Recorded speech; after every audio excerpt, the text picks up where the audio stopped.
Leading with Lineage. California Reparations Task Force hearings.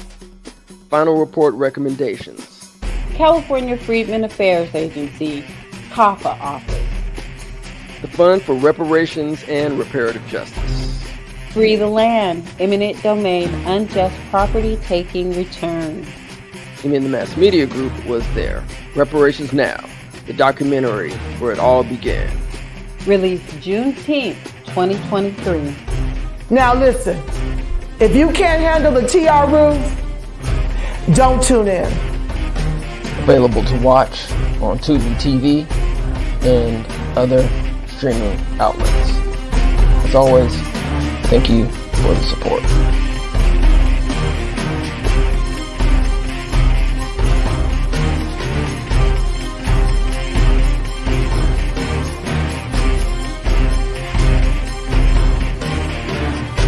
Please like, share, and subscribe to your number one source for reparations and news. Until next time, peace and reparations.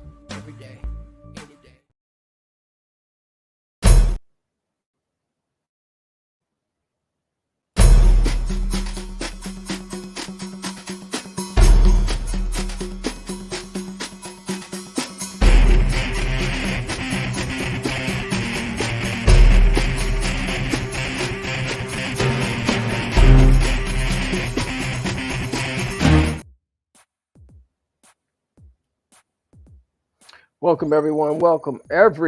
Hope everyone is having a wonderful Sunday today.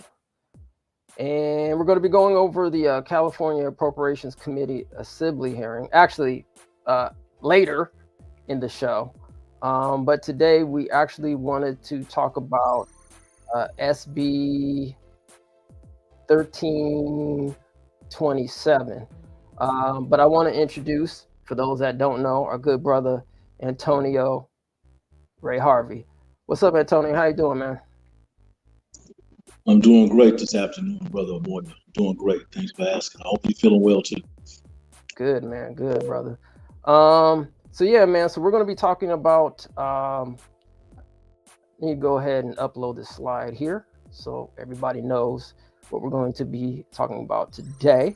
But yeah, we are definitely going to be getting into the Appropriations Committee because they are going to have meeting up this July 2nd for SB 1403, 1331, and 1050. But today we are going to be focusing on SB 1327, and the new black media, family. All right. So let's get into some housekeeping. Thursdays, check out the CJEC has a live reading on Thursdays at 7 o'clock on the YouTube CJEC's channel. So go check that out. They're reading the California Final Reparations Task Force readings. So please support that. Also support CJEC-official.org, CJEC-official.org, the leading lineage-based reparations advocacy group here in California. Also, usually Sundays at 10 a.m. with my fellow compadres, amigos, fellow advocates, and media associates, Kim and Darlene. We usually have a little Road to Reparation show on Sundays at 10 a.m., but they're on hiatus today. So I am definitely humble and grateful, and thank you very much for our good brother Tony for being here today, for supporting this platform and this work.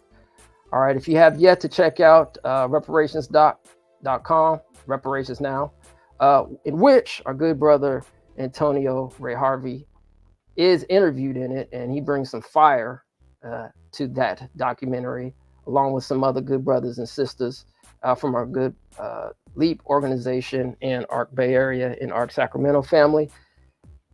So if you have a chance, please check out the documentary. You can also check it out on Tubi right now. Check it out on Tubi. And Got some merch going on. Go to etmmediagroupstore.com. That's etmmediagroupstore.com. Check out the merch.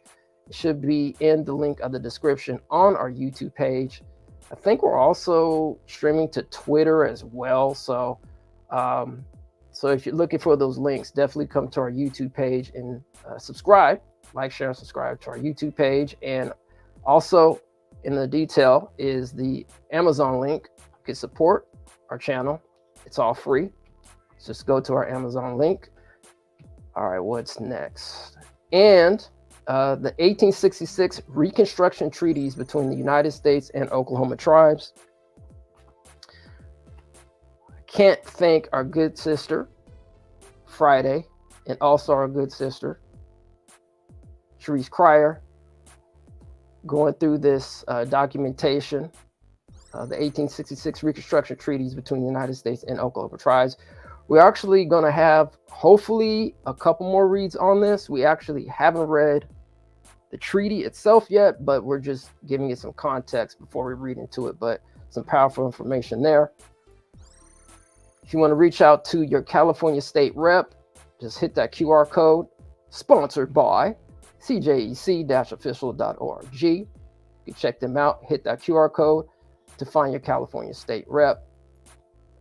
We also had a chance to interview right here on in the Mass Media Group, our good brother, Senator Stephen Bradford, who's a politician and on the Senate side leading the way for these California reparations in the legislature.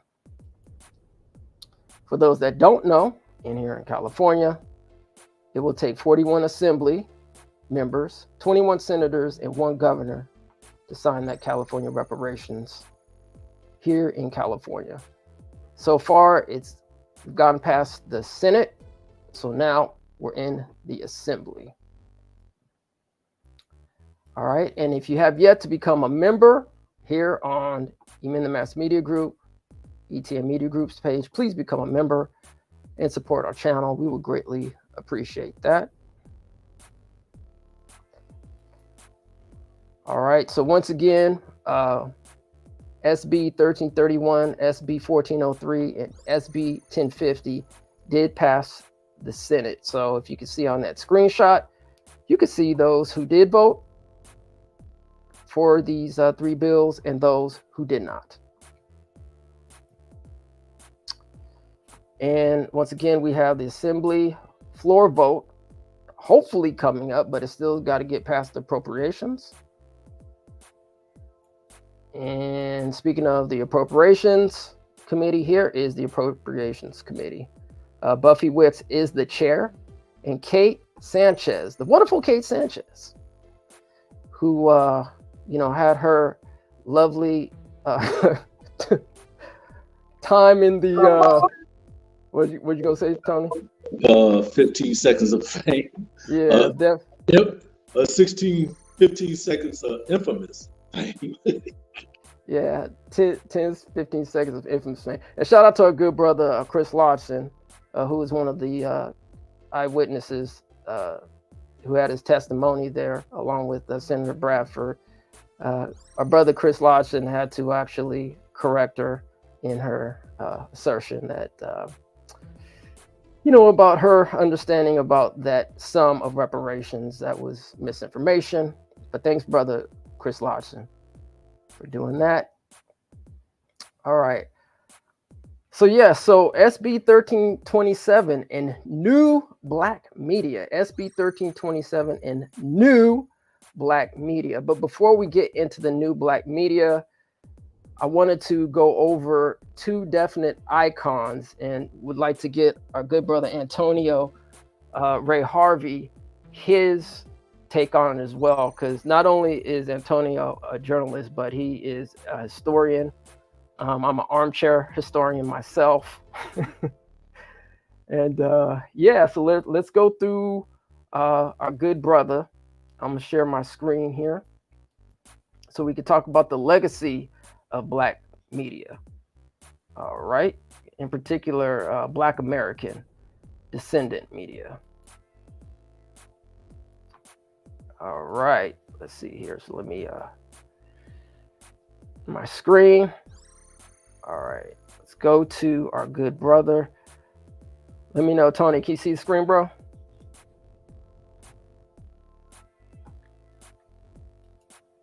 I think you're on mute, brother.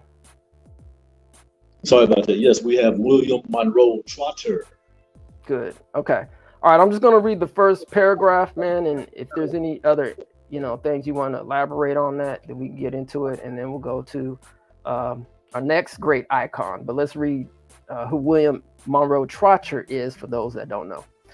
William Monroe Trotter, sometimes just Monroe Trotter, born April 7th, 1872, transitioned April 7th, 1934, was a newspaper editor and real estate businessman based in Boston, Massachusetts, an activist for African American civil rights. He was an early opponent of the accommodationist race policies of Booker T. Washington, and in 1901 founded the Boston Guardian, an independent African American newspaper he used to express that opposition. Active in protest movements for civil rights throughout the 1900s and 1910s, he also revealed some of the differences within the African American community. He contributed to the formation of the National Association for the Advancement of Colored People, known as the NAACP. So, Tony, what you think about that one, brother? It's kind of strange that, when we look through our history, that some people fall through the cracks. We don't speak highly of them, because this gentleman right here, he was definitely a radical, and I mean in the right way, as far as advocating for civil rights and Black people. I understand a little bit about his background. Yes, he did have some experience. He was a real estate businessman and a newspaper editor. He also went to Harvey. He come from a well-to-do family. All right. Yes, he opposed some of the policies of Booker T. Washington, who, I have to mention, had all the right intentions of steering the Black community in the right way, but Booker T. Washington wanted us to embrace second-class citizenship. William Monroe Trotter did not. He opposed those type of policies, those ideologies. Okay, he stood up for civil rights and equality, and that's what I think some people don't really understand. I mean, if you go back and read the background, the full background of this man, I think you would be extremely impressed, because all this happened around the 1900s. One thing that stand out to me, Brother Amoya, about his activism, he actually went to the U.S. president in 1900s. Boy, I can't think his name. I think you just mentioned his name. But this president had a screening of A Birth of a Nation at the White House, where, if anybody knew about this movie, it glamorized the Ku Klux Klan. William Trotter did not like that. So, he approached the president and, shares, his ideas about that. And also, Mr. Trotter was a founding member of the NAACP. Okay. They spoke out against this film. This is 1915, and that movie was written, produced, and directed by what's the name of that guy? He was one of the guys who started United Artists Films, which still continue today. As a matter of fact, it's a filmmaker. He was from Tennessee anyway, so this was the times. Matter of fact, he did something counteractive to Birth of the Nation to try to square it up with the Black community, but that didn't work and stuff. But yes, William Monroe Trotter, he also spoke out against the atrocities, the injustice that happened in the courtroom with the Scottsboro boys case in Alabama. Remember, they were accused of raping 2 women back in 1932, 1933. William Monroe was outspoken about that situation. So when you look at his body of work, okay, he was really, truly a civil rights icon of that day, because we're talking about the early 1900s. Of course, passed away in 1934. I won't go into the situation, but to me, it's under suspicious circumstances. We just don't know what happened back in these days, though. But I would strongly suggest everyone to go out and do some research on William Monroe Trotter, because he definitely was a civil rights icon, and he had joined W.E.B. Du Bois Niagara movement back in the late 1919. So you know what type of person that he was. Harvey, man, that's one thing that I liked about him. Really educated, came from an educated background, and was really pushing equality for the Black community. Absolutely. Thanks for that, Brother Tony. Yeah, I mean, everything, I mean, it was suspect, I guess you could say. I think they said that he, quote unquote, committed suicide. But yeah, that is under suspicion, right? Who knows, especially back in those days, right?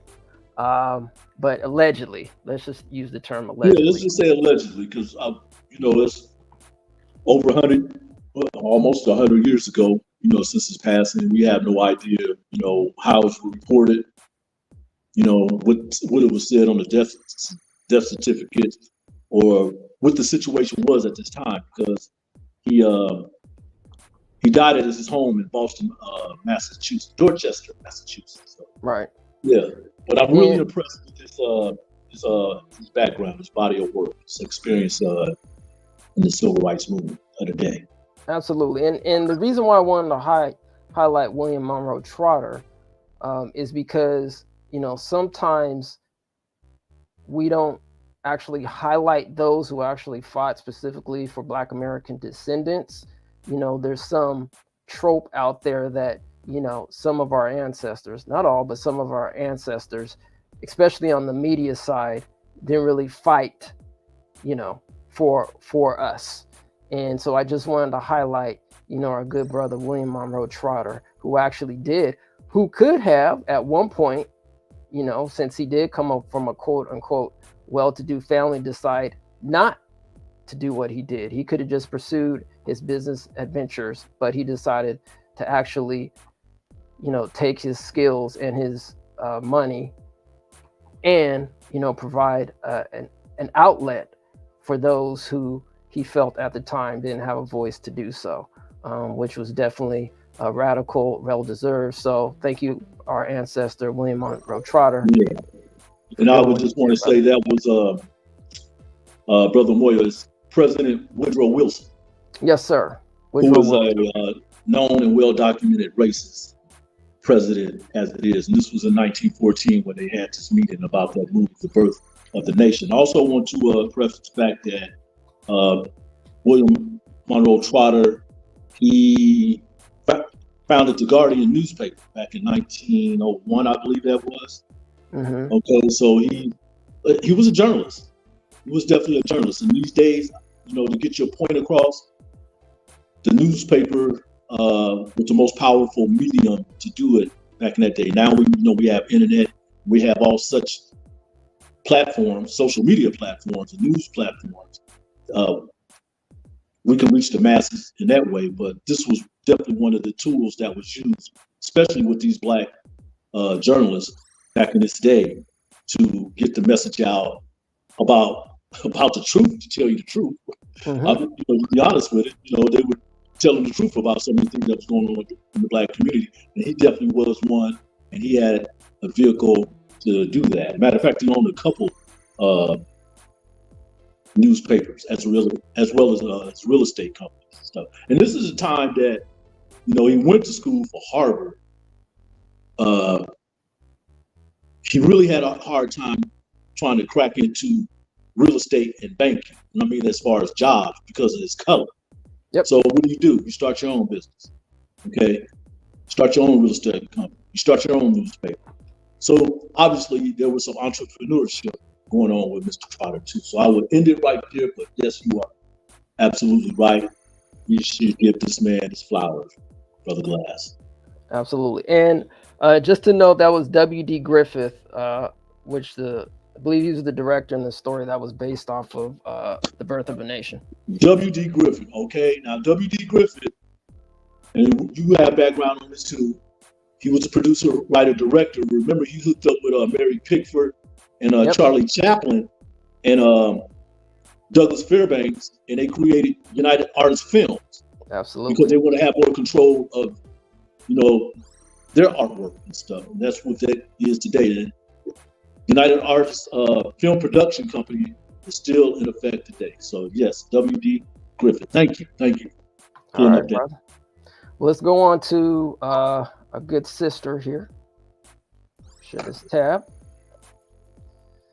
The one and only, the truth seeker, the truth speaker, the undisputed Ida B. Wells. So I'm going to read the paragraph here, and then Tony, like last time, man, if you want to go ahead and elaborate on our good sister Ida B. Wells, let's do so. Ida B. Wells. Ida Bell Wells Barnett. Let me go through this. Let's see. Okay. Ida B. Wells. Ida B. Wells Barnett, July 16th, 1862. Born July 16th, 1862. Wow. Pretty close to my birthday. In March 25th, 1931, was an American investigative journalist, educator, an early leader in the civil rights movement. She was one of the founders of the National Association for the Advancement of Colored People, NAACP.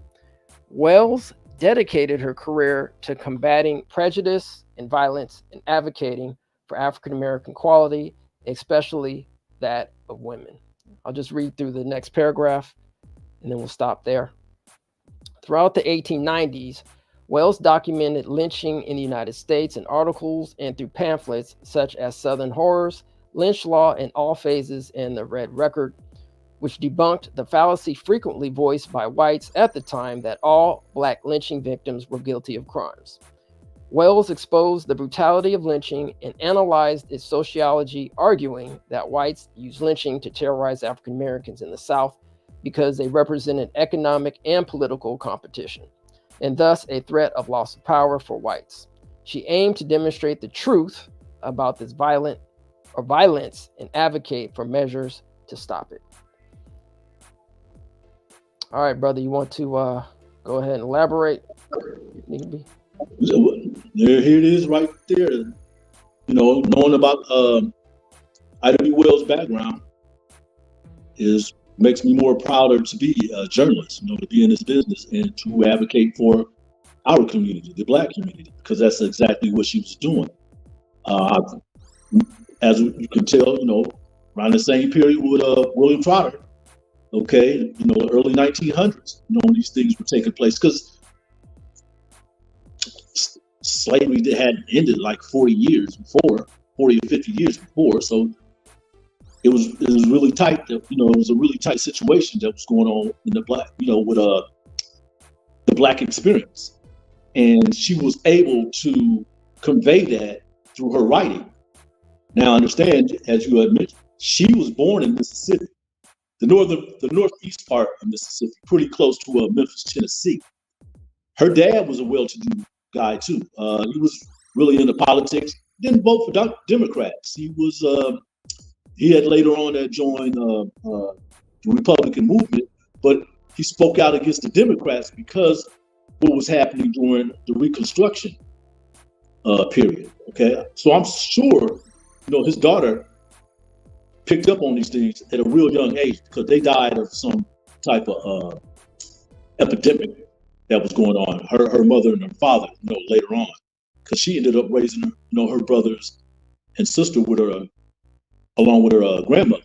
So, but her speaking out against some of these atrocities that were happening at that time had a lot to probably do with her fathers being well connected to politics in the day. This is in the South. She didn't move to Chicago till much later when her life was threatened. She went from Holly Springs, Mississippi. The family moved to Memphis, Tennessee, and that's when she started, producing all these documents and entries and articles about lynching. I think one of her friends who owned a store in Memphis was lynched. And that's pretty much spurred her, to go in that direction. Her life was threatened, so she had to move to Chicago, Illinois. And while she was there, at one point, she was a reporter for the Chicago Defender, which we all know was one of the largest prominent Black newspaper of that time, back in the 1900s and the 1920s, 1930s, and 1940s. As a matter of fact, it was the first national circulation Black newspaper. It was the first paper being circulated outside of Chicago. It was being circulated all over across the country. She used to write for them.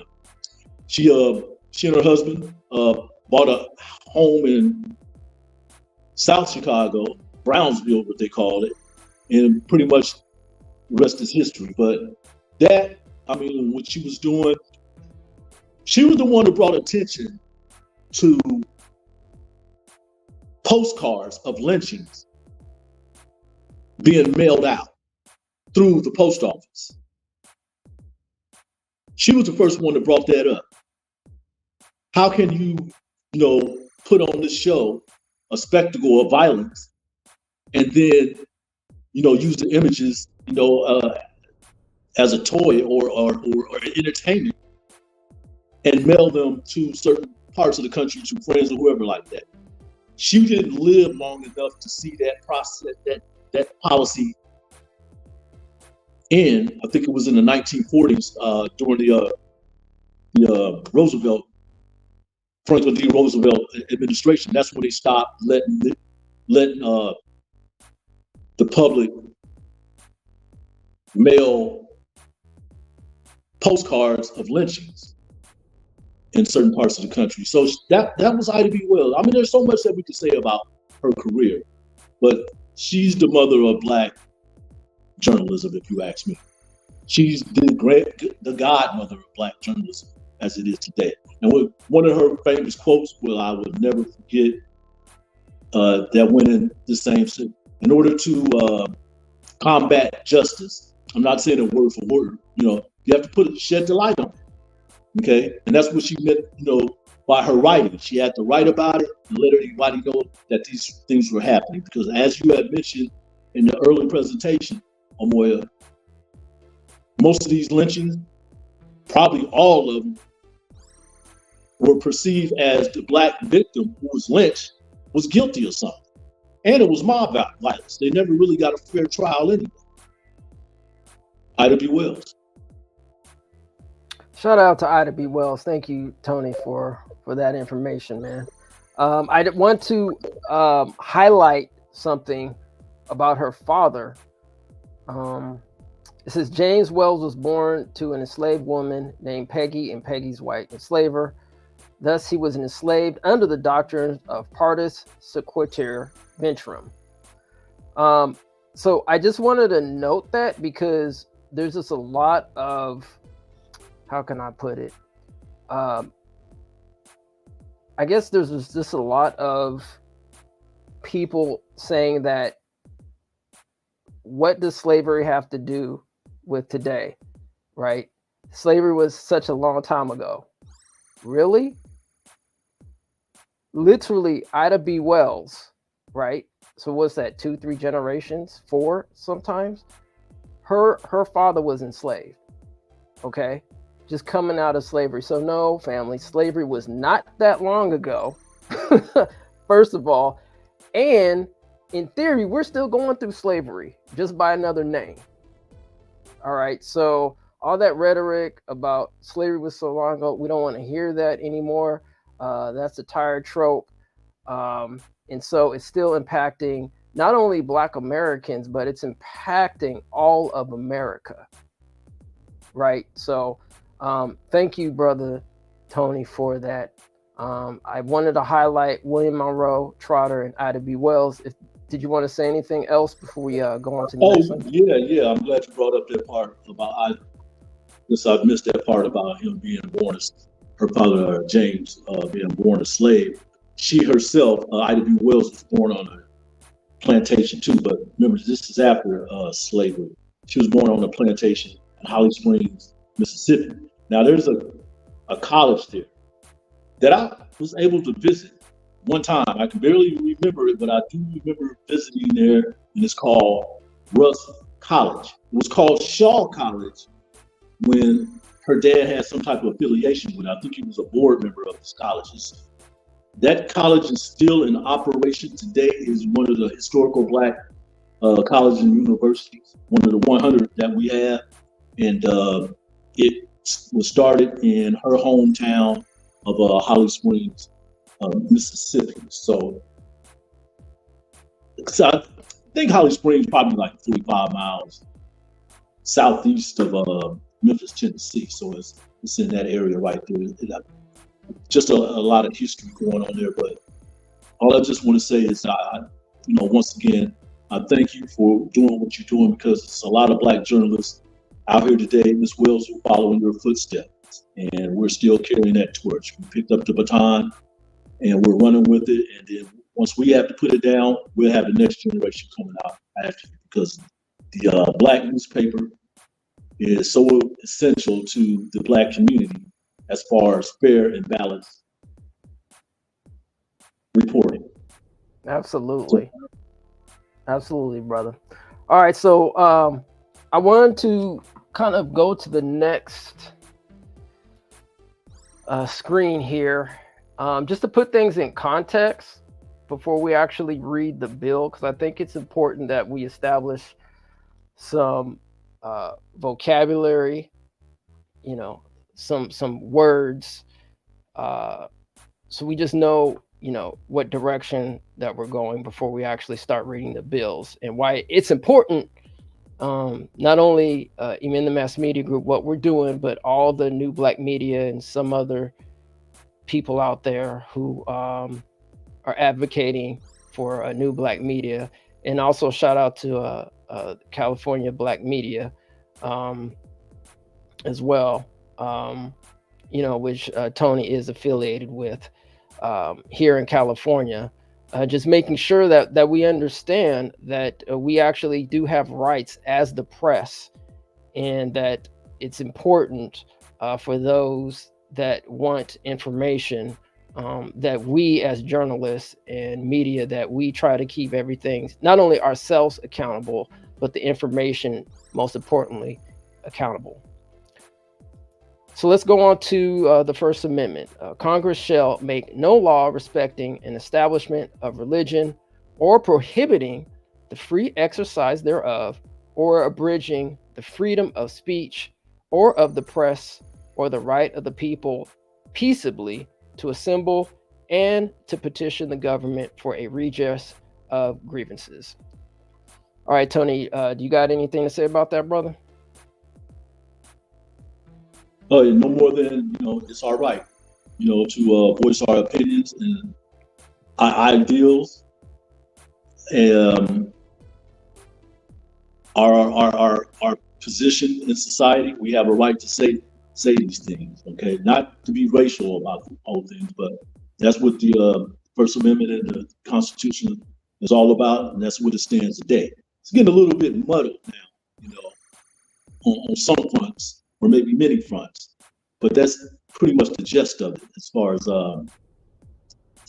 having freedom to express your opinions and stuff. So yeah, absolutely. All right, and I know another thing. I'm gonna share this screen. There's some information that I heard a couple years ago, called the fourth state, and when I first heard it, I was just like, fourth state? What is the fourth state about? So let's see what it is. The fourth state, or fourth power, refers to the press and news media, both in explicit capacity of advocacy and implicit ability to frame political issues. The derivation of the term arises from the traditional European concept of the three estates of the realm, being the clergy, the nobility, and the commoners. The equivalent term, fourth power, is somewhat uncommon in English, but it is used in many European languages. And then it gives the number of languages. Let's let's see here. I guess let's go through it. The equivalent term fourth powers is somewhat uncommon in English, but it is used in many European languages, including German, Italian, Spanish, French, Swedish, Polish, and Russian, to refer to government's separation of powers into legislative, executive, and judicial branches, which, if I'm correct, Tony, the legislative, executive, and judicial are considered the separation or the first three powers. Am I correct in that? You are absolutely correct. Then when you fall in line, then you have the fourth estate, the fourth power that you said, and that would be freedom of speech. That's where we are in journalism. And that's basically what we're talking about. It refers to the press and the news media, as you mentioned before. Absolutely. And the reason why I wanted to read this fourth state, fourth power, just to let everybody know how important media really is, right? The communication, who controls the communication, who controls the messaging. And as far as new black media in particular, you know, what we're fighting for the and specifically advocating for, not only here in California but all across America, is the right to express the best that we can, the message, to make it clear and concise, because there's just a lot of misinformation that's going on right now in the media about reparations. You know, there are some good media outlets that, you know, tell it like it is, but there's also some media outlets that can twist, especially when they title things, right, to get clicks, to get views, to get readers to look into it, instead of just telling it like it is. So I just wanted to read that, and just to let everybody know how important you know, media is, because they're literally calling this the fourth power, you know. So anyway, just wanted to put that. Tony, is there anything else you want to say, brother, before we move on? We're basically saying there's also another term that we use, you know, in today's standard. The fourth estate is going off the rails, because what you're talking about is alternative facts that yeah, right. People well, you know, different organizations and individuals, you know, do this from time to time, and is almost right now today becoming normal, which, you know, in my eyes, in my opinion, that kind of put, you know, journalism, the art of journalism, under attack. Mm-hmm. Okay, we don't want to accept the truth. That's basically where some parties and some individuals are right now, because when we talk about the fourth estate, we're talking about checks and balances of the three other estates, correct? Okay, Mm-hmm. the judicial, legislative, and executive. Okay, we report on them to keep them accountable of what they're doing, so that, you know, they won't be breaking any laws or creating, you know, a dictatorship, or, you know, all those type of things, you know, misspending money, government money, and all these type of things. That's where we are, but that's what we mean as part. I'm not even going to mention, you know, any of these entities who prescribe to these alternative facts, but that's where we are right now, and we have to keep those in check, because these are democracies. This is a democracy that we're talking about, and at least it was written in that way in the Constitution, and we want to keep that all, you know, keep that sustained, keep that together. So, you know, checks and balances in this business, you know, as far as the fourth estate, is really, really important, and that's our position as far as in journalism, accountability. Absolutely. And, you know, just to kind of elaborate on that, man, even in today, I mean, when you have, you know, these new, and I don't want to name them in particular, but I'll just say powerhouse social media platforms. Let me just put it that way. When they have so much control, right, about when we put information out there, even some of the larger media film companies, larger, production companies, even the quote unquote larger independent companies, right, vying for attention, vying for exposure, right? And then what happens on the local, and even with us, even the mass media group who covers state issues here in California, it could either squash what we're saying, our message, or even because basically they're seeing us as competition. And let's just call it what it is, right? Let's throw the elephant out in the room, right?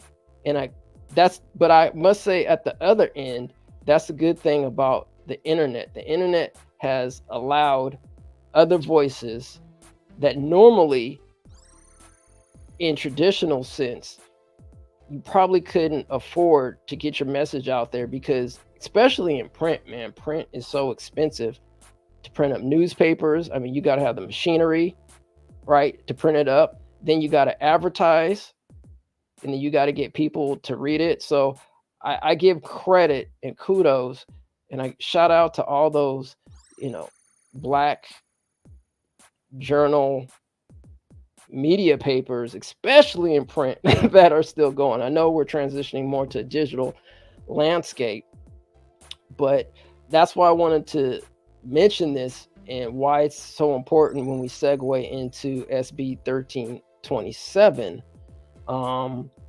Now, as we get into it, I don't know, Tony, I might ask if you are in support of it or not in support of it, but we'll hold off onto that as we go through. Yeah, I'll give you a little feedback on my position on it. Just ask me that again and stuff, and I'll give you a little feedback on it. Right now, it's I'm just strictly objective about it until it plays out, if it plays out. Right. So yeah, let's go over through the bill. But before we go through the bill, I'm gonna play a video just to kind of explain a little bit about the bill. Then we're gonna go through this, where it's at, the status is right now through the legislation, and then we'll actually read the bill. Hopefully we'll have enough time. I don't think we'll need to do a part 2, but if we need to do a part 2, I guess either I'll read it later, or Tony, you can come back, or et cetera, et cetera. But let's actually go to this video. I think we have, Senator Glazer, who's speaking on the bill. So let's go to the clip. Here we go. In California, 65% of journalists have lost their jobs. Now, the bill before you is a rescue effort. It implies a mitigation cost on the platforms whose activities have contributed to this damage. We already impose mitigation fees on companies that put chemicals in our environment, or to developers whose projects impact our roads and our schools. The data extraction mitigation fee in this bill is assessed when 2 conditions are met. A company has acquired data from Californians without compensation, and they use it to sell advertising if their advertising revenue exceeds $2.5 billion in California. The mitigation fee is the same as our sales and use tax of 7.25%. The funds are then distributed in a way that fully funds our education and budget reserve obligations. And the balance would then be provided in a tax credit for news outlets based on the employment of journalists and news gathering work here in California.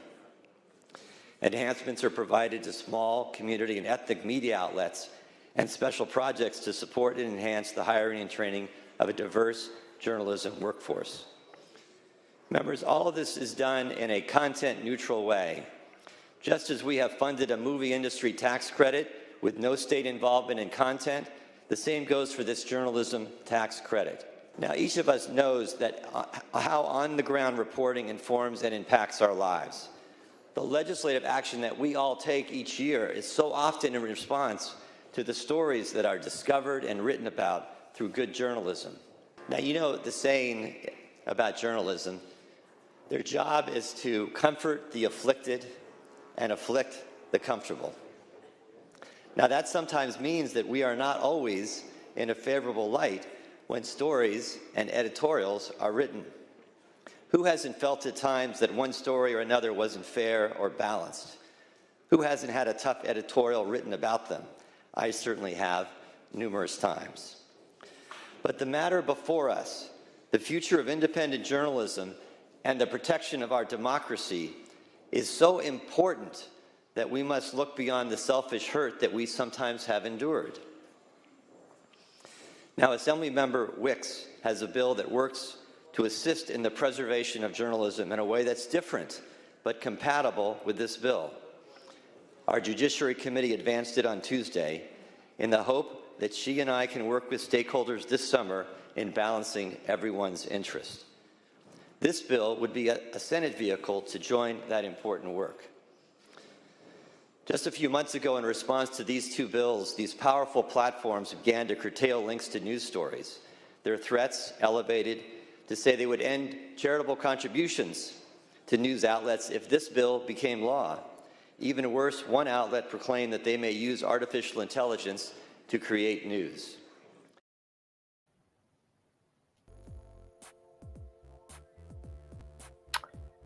Well, there you go. Create artificial. They'll use artificial intelligence to create news, brother. I like the way you started that. That's right at the beginning of his presentation on June 27th at the state capitol on the Senate floor. Now, once again, that is Senator Stephen Glazer, Democrat from Contra Costa. And yeah, that's basically, I like that part. And I agree with him on I agree with many parts of what he said, but I like that part especially. Now, SB 1327. Okay, now if this bill passes, fees will be collected to provide $500 million in employment tax credit to news organizations across the state. $500 million tax credit to news organizations across the state.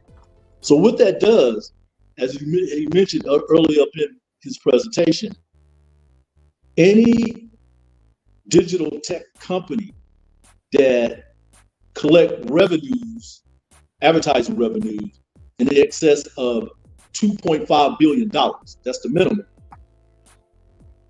the state will tax them. And those revenues, those taxes that they get from these big digital tech companies will go to newsrooms across the country. And mainly it's only like 3 big digital tech companies that you're talking about: Amazon, Meta, Facebook, and Google. Because those are the ones like mining data from us for free. And the other small newspapers, alternative, nonprofit, for-profit, the smaller ones, we don't get anything because it's really competitive, as far as digital advertising right now.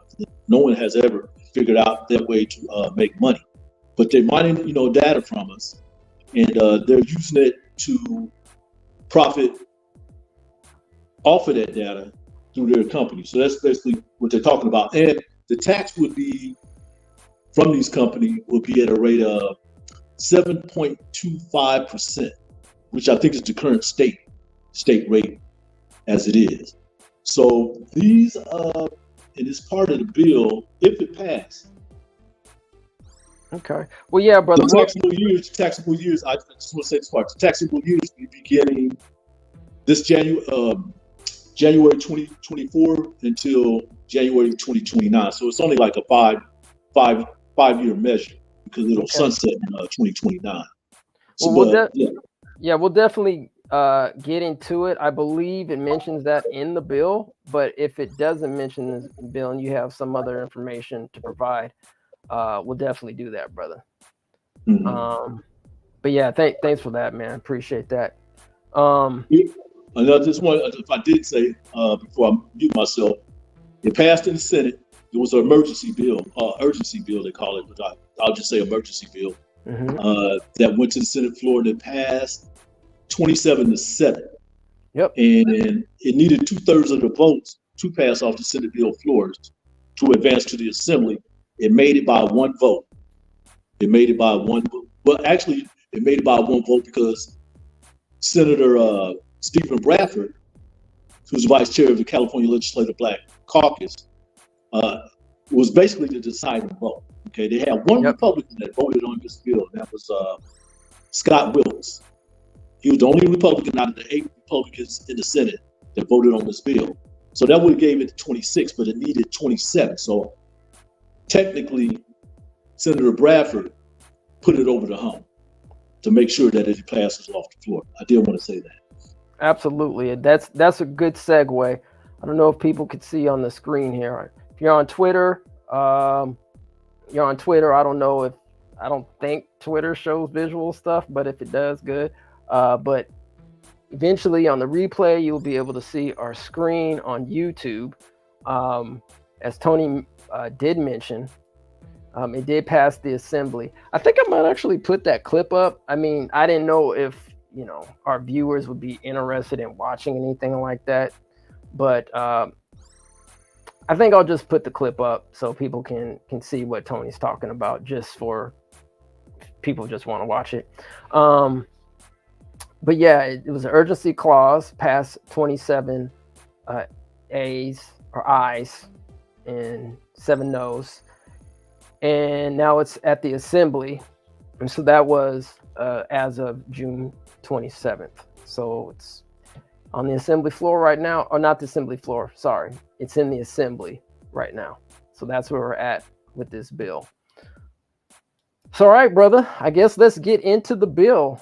I'm trying to wrap up here at 3:30. So wherever we're at that particular time, we'll probably either continue, or I might just read the bill on another time. Or, hey, if you want, you can just go to legislative. I think it's Legi Info. Let's see. legiinfo.legislature.ca.gov, and you can do your research for SB 1327. And if you have time, you can read the bill. If you don't want to, then that's fine too.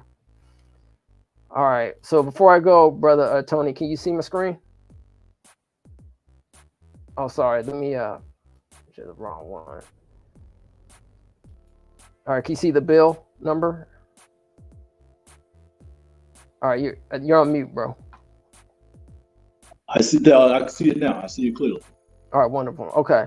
I'm gonna read the first couple pages, brother, and I don't know if you want to assist and help me out, if that's okay. Brother would humbly and greatly appreciate that.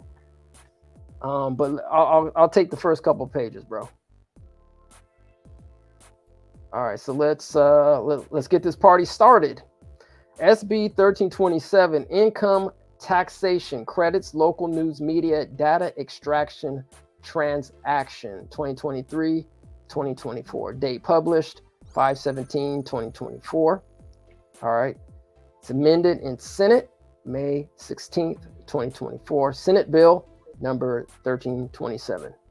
Introduced by Senator Glazer, co-authors Senators Blake Spear, Hurtado, Laird, McGuire, Padilla, Stern, and Weiner.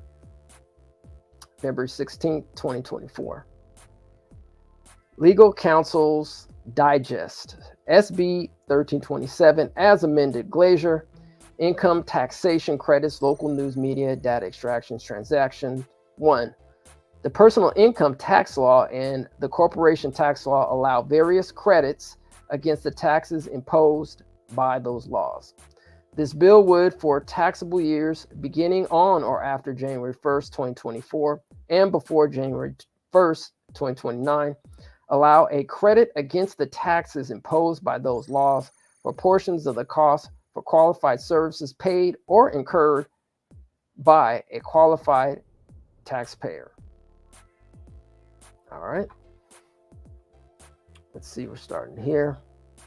The bill would define, quote, qualified taxpayer, end quote, for this purpose to mean an eligible local news organization or a qualified broadcast station as those terms are defined. The bill would require a taxpayer to request a tentative credit reservation from the Franchise Tax Board in the form and manner prescribed by the Franchise Tax Board, and would limit the amount of credit allocated by the Franchise Tax Board per calendar year. The bill would require the Franchise Tax Board to prioritize reservations by qualified small publications as defined and specified. The bill would allow a payment from the continuously appropriated tax relief and refund account for an allowable credit in excess of tax liability to a qualified renter as provided. By authoring new payments from the tax relief and refund amount in excess of personal income tax liabilities, the bill would make an appropriation to the personal income tax law and corporation tax law imposes tax measured by income. Those taxes are administered by the Franchise Tax Board pursuant to specified law, the violation of which is a crime. This bill, for taxable years beginning on or after January 1st of the unspecified year, and in addition to the taxes imposed underneath the personal income tax law and the corporation tax law, would impose a tax upon gross receipts derived from data extraction transactions at a rate of 7.25% of those gross receipts. The bill would define a, quote, data extraction transaction, end quote, for these purposes to mean a transaction where a taxpayer sells user information or access to users to advertisers, and the taxpayer engages in a barter by providing services to a user in full or partial exchange for the ability to display advertisements to the user or collect data about the user, except as provided. The bill would exclude a news media entity as defined from the provisions of this tax as either a taxpayer or a user, and would further exempt from the tax any person with less than 2,500,000. Is that right? All right, I'm tripping. 2,500,000,000. Let me repeat that again. All right, so it says the bill would exclude a news media entity as defined from the provisions of this tax as either a taxpayer or a user, and would further exempt from the tax any person with less than 2,500,000,000 in gross receipts derived from data extraction taxes in this state in the taxable year. I'm just going to make a quick interjection, and Tony, if you could just make sure that I'm understanding this correctly. Yeah, no, that's what I had mentioned before. If you any digital tech company has advertising revenue a minimum of $2.5 billion, so that is, 2,500,000,000, as you had mentioned, the law would apply to them. They will be extracted, mitigated for 7.25% of the state tax. Man, that's a grip, bro. Like, you got to be making some change, bro. 2.5 million. Now understand, billion. Hey, these groups, they fighting it, man. They fighting this bill. But let's go ahead and continue, with the reading of the legislation. But yeah, woo, a lot of things going on with this bill, and understand we're trying to get what we're trying to do. I don't want to be long about it. We're trying to make sure that we're taken care of. Absolutely, the black press, so we can continue to do our work. Because if this money is correct, we can expand our newsroom. We can hire more journalists. Absolutely. This is a 25% tax credit minimum that we can get for these fees. Very true, brother.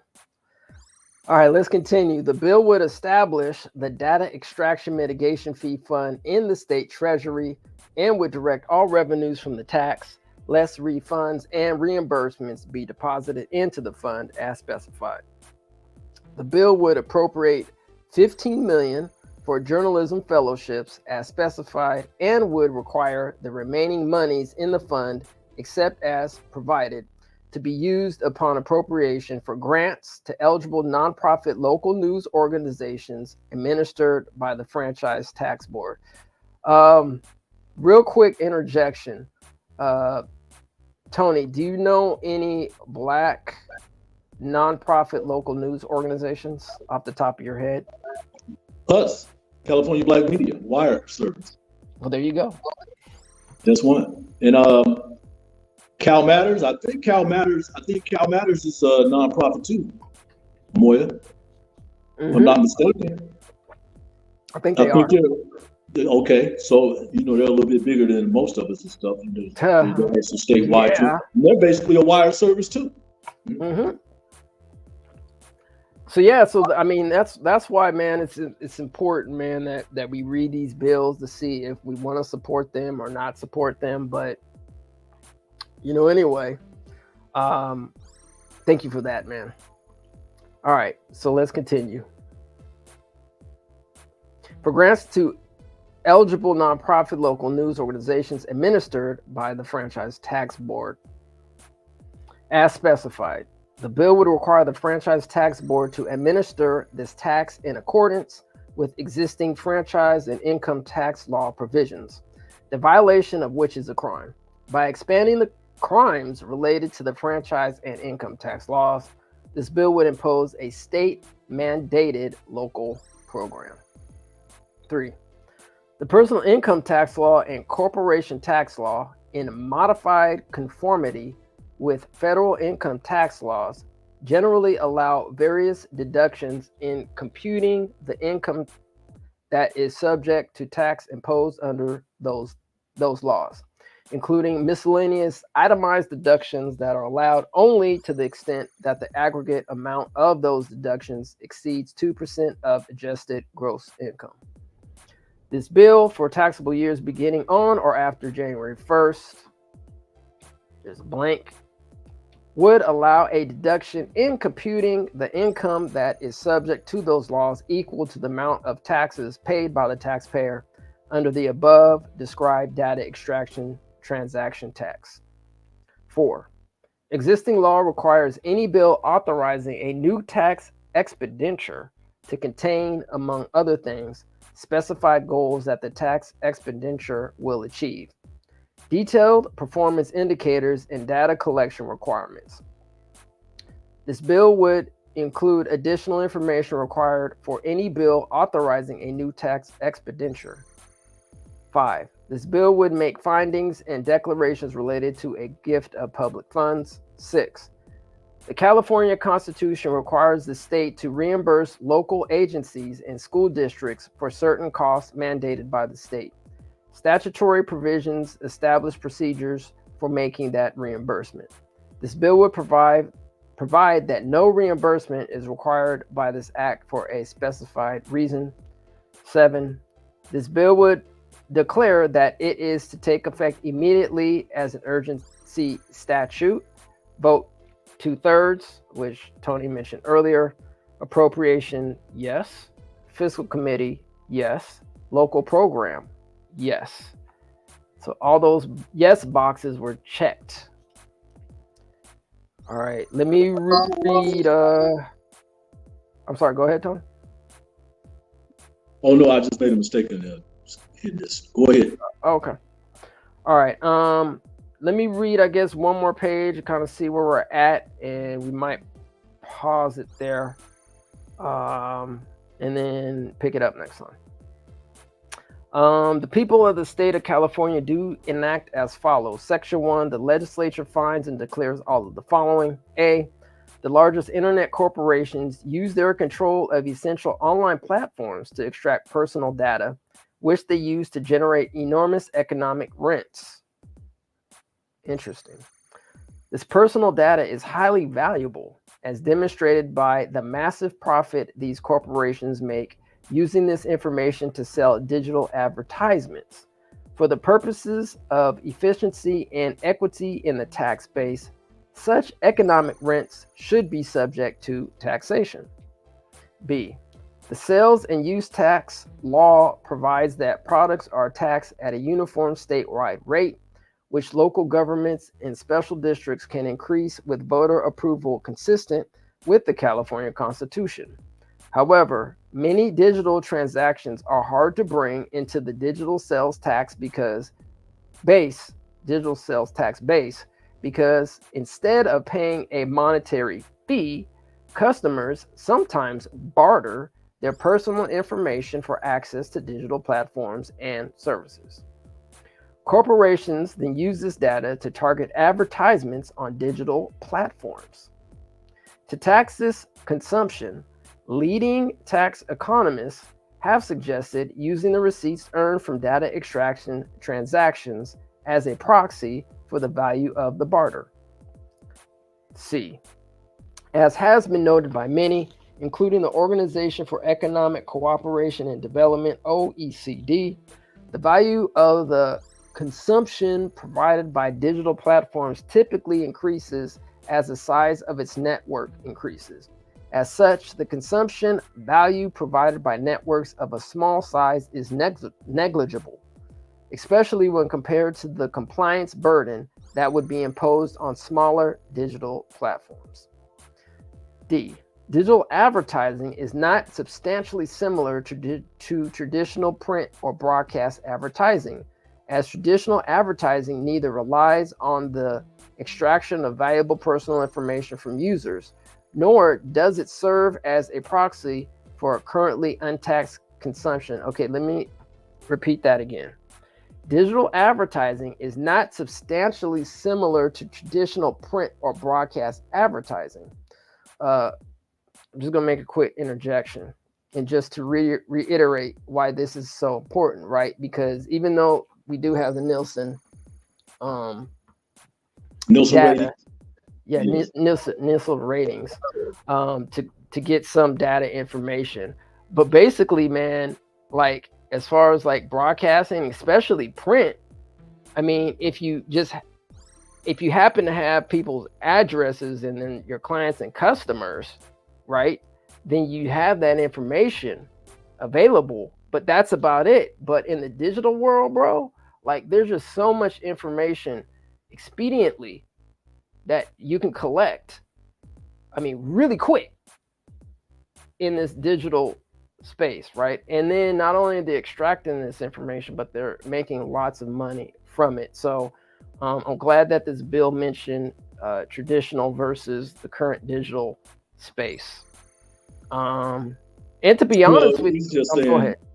Like, where some of these companies can pick up an algorithm and figure out the patterns or the attitude of spending, and Absolutely. and they can feed that to you. It's called data mining or mining data. One of the reverse and stuff, and it works because you're driving traffic to your product that you're marketing. Absolutely. So good point. So I just wanted to mention that. So let's continue. All right. Digital advertising is not substantially similar to traditional print or broadcast advertising, as traditional advertising neither relies on the extraction of valuable personal information from users, nor does it serve as a proxy for currently untaxed consumption. E. Because barters are sales to an end user, they are appropriately part of the sales tax base.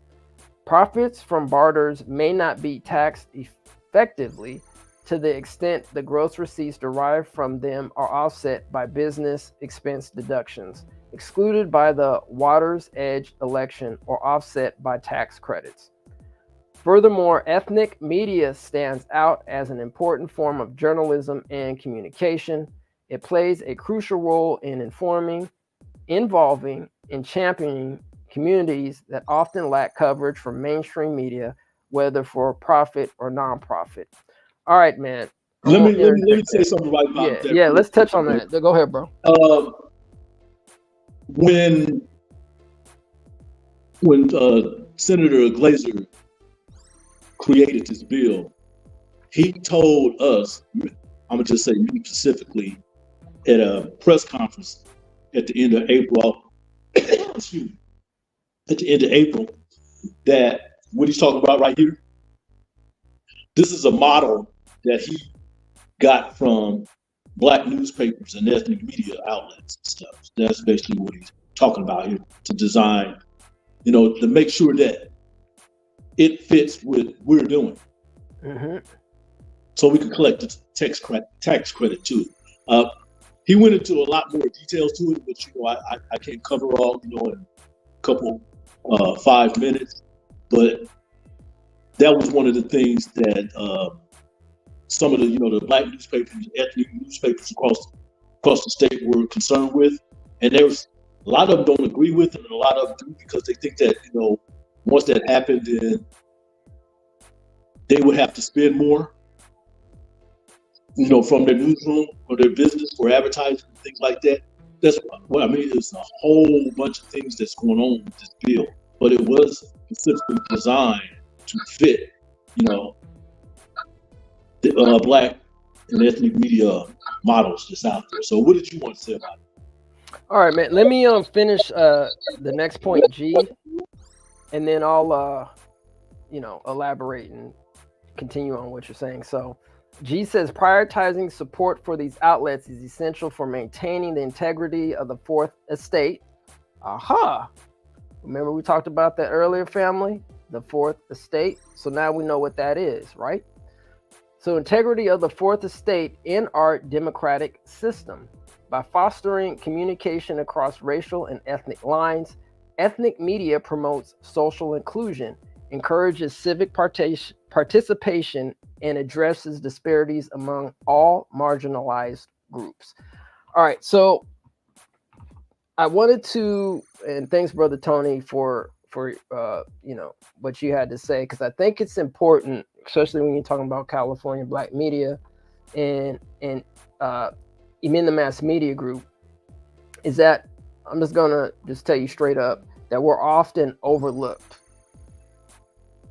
And I know that's for a fact. And we are often underfunded, especially when you talk about giving information to or for the Black American community. Historically, that's happened, and even more so today as these larger conglomerates like these digital platforms and also cable, television services and all these other services are just eating up the lion's share, right, of what other brands and other companies can be making, like the California Black Media and also the Mass Media Group. And for those that have followed us, I want to thank you, and I want to appreciate you. But I'm about to say something which we may have said before, but we literally followed the task force, and our brother Tony was there, right? Even before it became a task force for the California Reparations task force, right? We were there, boots on the ground, giving the people not only, our community information, but everybody information. I mean, we had the chance to collaborate with other outlets, with other media. We had a chance, and some mainstream outlets were there, and some other independent California media outlets. We had a chance to, exchange information and talk with them as well. So, I mean, this is vital and this is important, that, if and when this bill does get through, that entities like us and, other, communication platforms get some money. I mean, and shout out to some of our quote unquote YouTubers out here, right? I mean, I may not agree with everything y'all doing and everything y'all saying, because sometimes, you don't have journalistic integrity. I'm just going to keep it real. And we all got our opinions, First Amendment. That's good. And sometimes, hey, we make mistakes over here too, and we get corrected too as well. Nobody's perfect. But with that, I mean, I think it's just important that people know that when it comes to these larger groups, they're just out here hoarding not only the information, but they're hoarding the profits that they make. And it really isn't, when it comes down to a fair market, especially when you talk about media. There is no fair market when you have, as Tony mentioned, 4 major digital platforms eating up all the space. Sorry, Brother Tony, you wanted to jump in?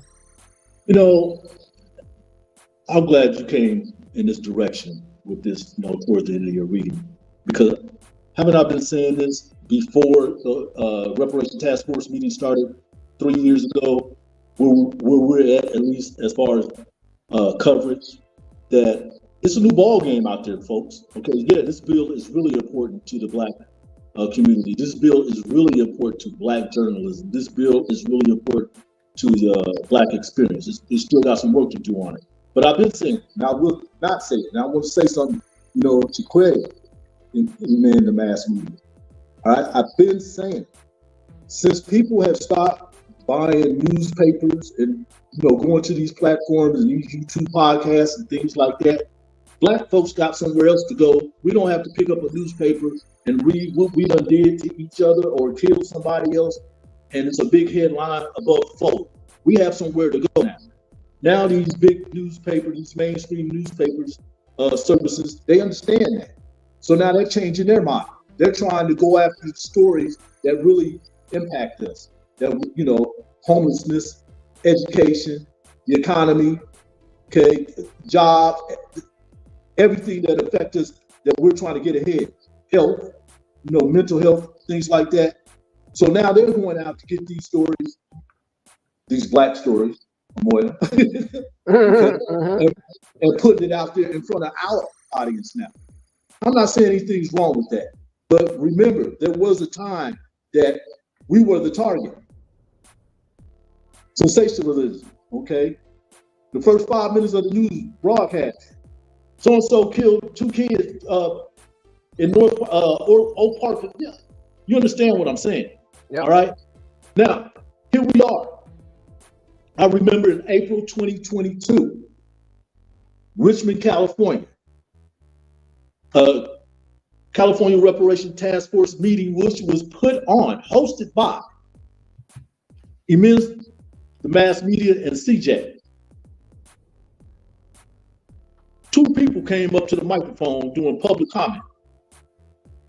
Their last name was Johnson.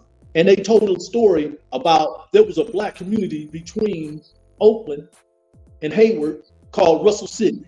No one knew anything about this community until this community listening session took place. Then the next thing of course, I'm gonna say myself again, I don't like to put myself in these things. I wrote a story about it, the next thing, here come a whole pile of other stories behind it from major newspapers, major broadcasting, television broadcasting, MSNBC, okay, CBS, reporting on this situation that it was a Black community that was eradicated by eminent domain. Most of the people that lived in this community were Black. They owned homes, they had property. The city of Hayward wanted to move them up out of there, so they used eminent domain and moved them out of there, 1962 or 63. One of the people, the second or third generation, their last name is Johnson, spoke at this meeting. No one knew anything about this. Then, all of a sudden, it's widespread. That came from the Black experience. That's what they're doing right now. Because, hey, if there was something that was going on about a murder or a robbery or something, Black on Black crime, they would have jumped all over that. But this is what they're taking and they're putting out in front of our people. That's what I'm saying about this. So, yes, you asked me earlier about SB 1327. I'm being right in the middle of it right now until this whole thing unfolds. Otherwise, there'll be a conflict of interest of me reporting, on these activities that's going on with this bill.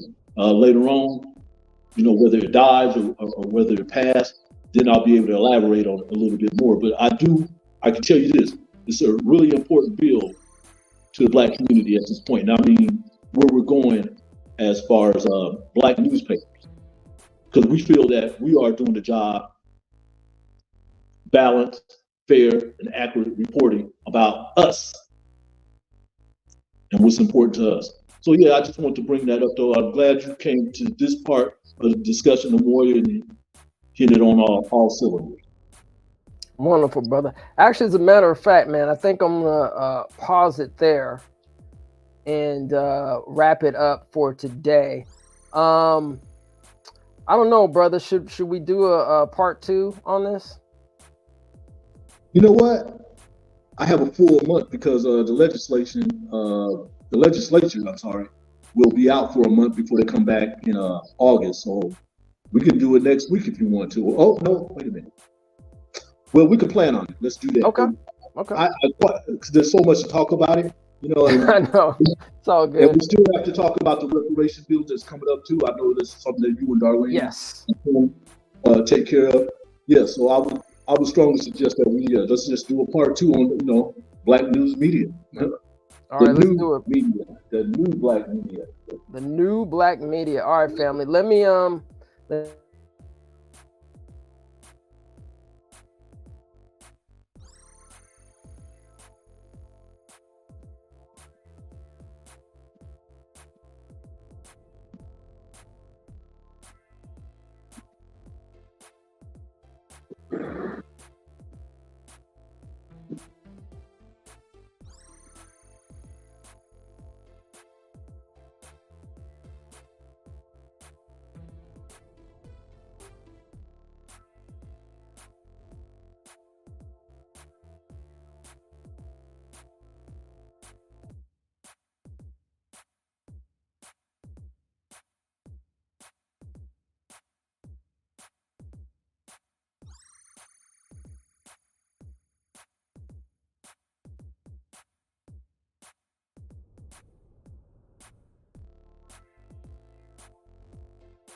you know what? I was tripping this whole time. I was on mute, thinking I was saying something, and I'm like, "Why am I on mute?" That's hilarious. I was like, "I'm just talking away." I think Tony, you're on mute too, brother. That's right, Tony. You're on mute, man. Okay, so anyway, man, we're about to get on out of here. So you guys have a wonderful day. That was my bad. I was just talking away. So anyway, once again, SB 1403, SB 1331, and SB 1050. If I didn't happen to say that, this is July 2nd. Subject to change at the Capitol, but most likely it will be at 10210 Street, room 1100. Once the assembly updates their website, then we'll let y'all know. You gonna say something, Tony? That will be the state capitol annex swing space. Yes, sir. Okay, on All right. 10th Street. Okay, so I look forward for me being there too, brother. Okay. Yeah, I thought it was. Hopefully, I said this because I put myself on mute at one point, and I was just like, maybe I was saying this. Did you hear me talk about this information or no? Didn't hear one Didn't word. hear a dang thing. Okay. Only thing I heard today, I'm gonna put this on live, and that's. I'm listening to the music. I like, okay, you know, let the music play Yeah, we were out. vibing. Yeah, because I was like, man, I'm trying to say something. But yeah, and I had it up on the screen and I was just talking away, but I don't know how I got myself on mute. But anyway, once again, California Appropriations Committee Assembly hearing this Tuesday, July 2nd. So we're planning on live streaming it. I think we are going to have some of our ETM members and also CJEC members are going to show up at the hearing. I believe there's going to be public comments that the people can make at this hearing. But yeah, it might be subject to change. It's most likely going to be in the 10210 O Street, room 1100, because that's where it was last time. Yeah. Most likely it's going to be there too. But once again, once we get further confirmation, we will update our platform as well and let everybody know. All right, I think that's about it. Tony, is there anything you want to say, brother, before we get out of here? Oh yeah, I want to thank everybody for listening or viewing. I did get a couple of messages from people. I think Tyloo, thanks for watching, and we're going to do this once again. But before we sign off, hey, 4th of July is coming up. Remember what those black slaves were doing when Frederick Douglass was delivering that message. I mean, that was after the Emancipation Proclamation, but remember what they were doing on these 4th of Julys when they were slaves. They hide in the trees and stuff, trying to run away and all those things. If you don't know what I'm talking about, go ahead and Google up Frederick Douglass' speech on Independence Day. Thank you. Absolutely. As a matter of fact, I think I read it last year on Independence Day, so it might be somewhere on our channel. So if you have a chance, you can, as Tony was saying, you could look it up yourself, or you can go on our channel, do a search for Frederick Douglass, and I'm sure you could see his speech that he made. The great ancestor, Frederick Douglass. Who was in the newspaper business? I know, right? Fact. Right. All right, family. Well, thanks everyone for joining. And as Tony said, we're most likely going to be doing part 2 on this. And we appreciate everybody's support in this. So once again, please like, share, subscribe to your number one source for news and reparations. And it'll be down on our YouTube page. You could hit our affiliate link for Amazon and also our etmmediagroupstore.com, etmmediagroupstore.com, and definitely check out reparationsnowdoc.com. That's reparationsnowdoc.com, and also available now on Tubi. Everybody have a wonderful Sunday. We appreciate y'all. And as always, peace and reparations. Peace and reparations, folks.